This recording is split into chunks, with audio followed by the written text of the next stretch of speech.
Do you know what it is in ivermectin, mebendazole, and fenbendazole that's working like this?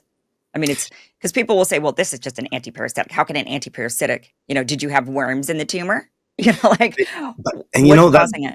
and that's a great point because you have to go back to the mechanisms of action. How is it affecting the cancer cells? And if you set the antiparasitic action aside, because we know how it's killing the parasites, and if you set that aside, you still see a dozen different mechanisms at the molecular level of how it's affecting these cancer cells.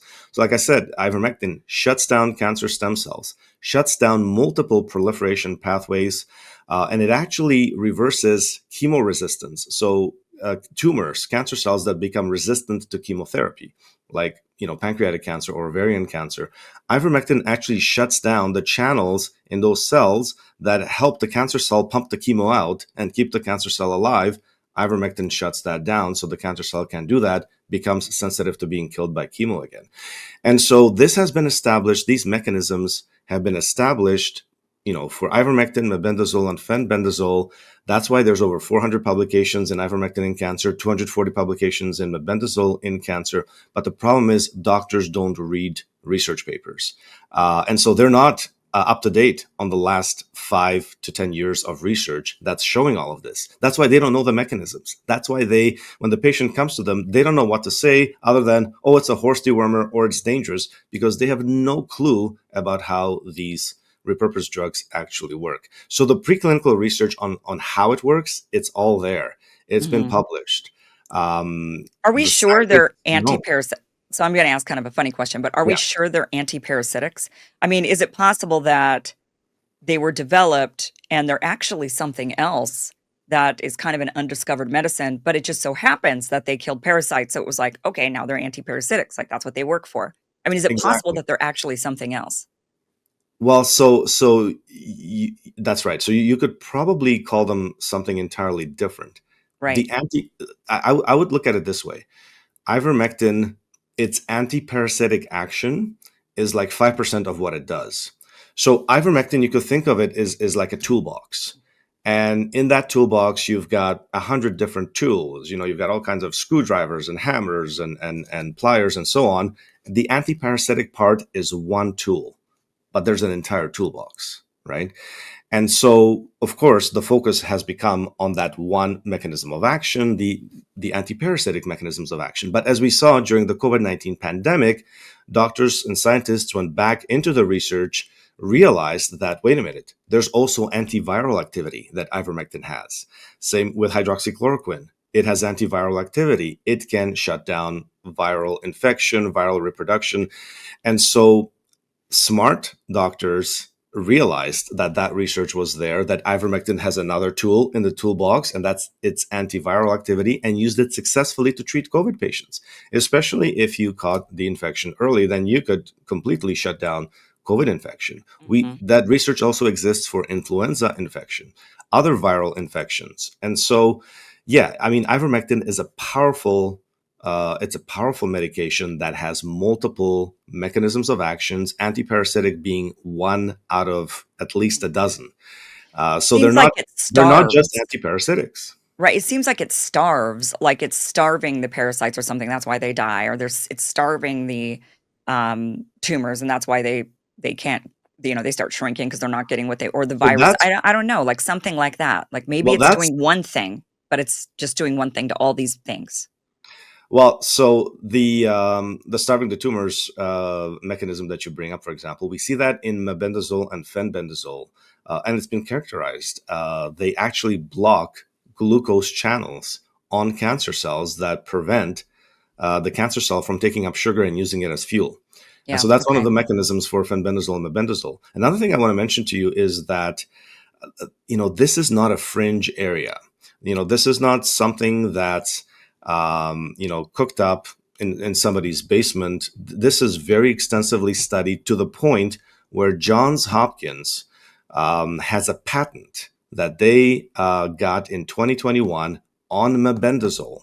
And that patent is actually for use in cancer, specifically in very aggressive brain cancers. Oh, So, interesting. Johns Hopkins, which had the COVID counter, which was counting the COVID cases and COVID deaths and so on, they quietly went in 2021 and got themselves a patent on one of these antiparasitics. And they're actually conducting several clinical trials with cancer patients right now.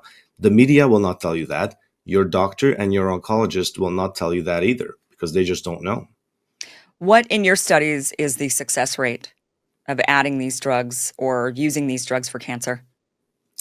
Well, as I mentioned, success rate is, by my definition, when you have some kind of a positive response to the medication. And I see that in 75 to 80% of patients.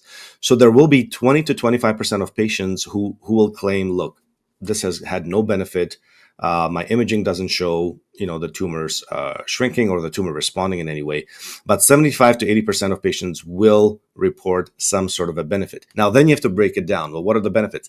You know what? Sometimes we can only slow down the tumor growth. So the tumor that was maybe doubling in size every month, now maybe it's grown only 10%. And so, Okay. I see that as a success, where someone else might look at that and say, well, look, the tumor's still growing. That's a failure. Well, no, Sure. we've really managed to slow the tumor growth down by 90%.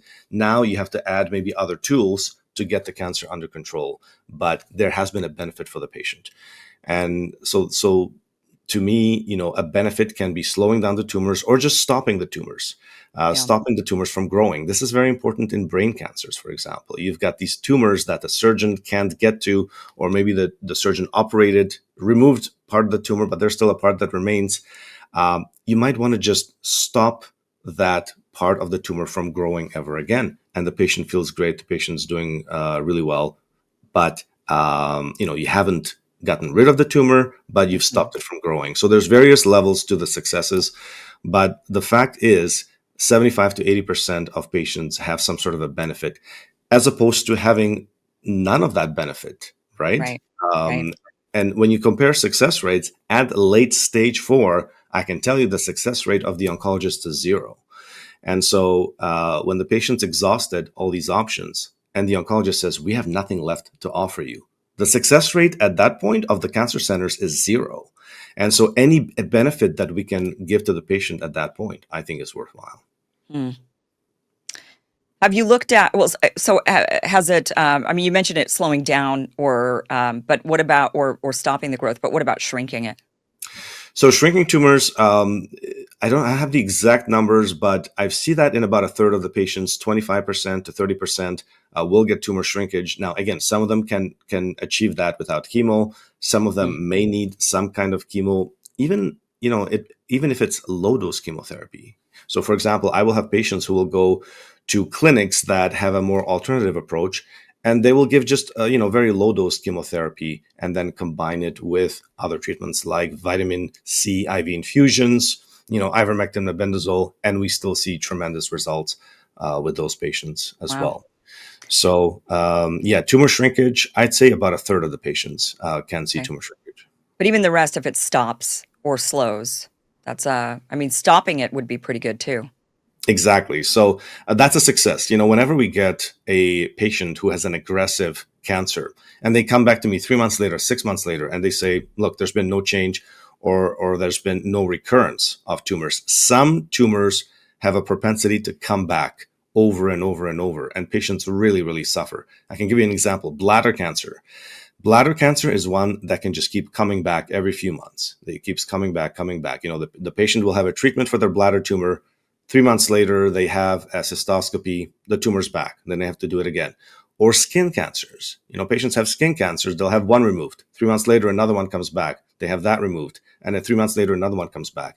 So I've seen situations where patients, they'll have that skin tumor removed or that bladder tumor removed.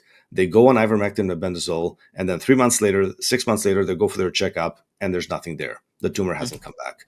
And again, that's a big success because now Yeah. you've stopped the cancer from coming back. Thank you for watching this clip from the full Kim Iverson Show, which you can catch Monday through Friday, 2 p.m. Pacific, 5 p.m. Eastern at KimIversonShow.com. It is free for you to watch. Again, 2 p.m. Pacific, 5 p.m. Eastern, KimIversonShow.com. See you there.